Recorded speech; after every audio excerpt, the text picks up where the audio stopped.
সুন্নত না পড়ে শুধু ফরজ নামাজ আদায় করলে হবে কিনা? সুন্নত না পড়ে ফরজ নামাজ আদায় করলে হবে। কি হবে? লবণ ছাড়া তরকারি হবে।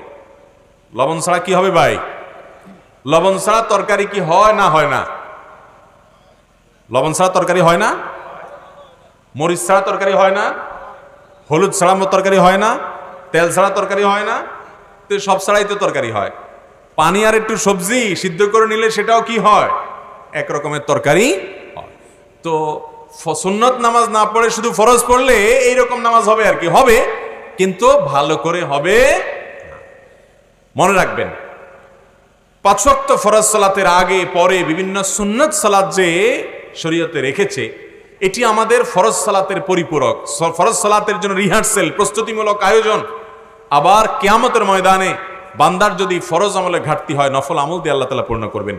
5 ওয়াক্ত সালাতের আগে পরে সুন্নত সালাতগুলো এত গুরুত্বপূর্ণ সুন্নত যে আমাদের নবীজি সাল্লাল্লাহু আলাইহি সাল্লাম এগুলো কখনো ছাড়তেন না। এটা সাধারণ নফল নামাজ না, অনেকে পড়ে না।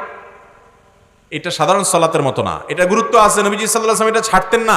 একবার জোহরের আগের 4 রাকাত সুন্নত মেহমান আসার কারণে বা কোনো একটা কারণে এঙ্গেজ হয়ে তিনি পড়তে পারেন নাই, তো পরে সেটা তিনি পড়েছেন। তার মানে এই সুন্নতগুলোকে তিনি সাধারণত বিনা কারণে একান্ত নিরুপায় হওয়া ছাড়া ছাড়তেন না। আপনার কখনো অসুবিধা, আপনি সফরে আসেন, তখন আপনি সুন্নত পড়লেন না, কিংবা আপনি এমন কোনো কাজে আছেন যে সুন্নত পড়ার টাইম নেই, তো আপনি শুধু ফরজটা পড়লেন, ইনশাল্লাহ ওয়াক্তের ফরজ আদায় হবে।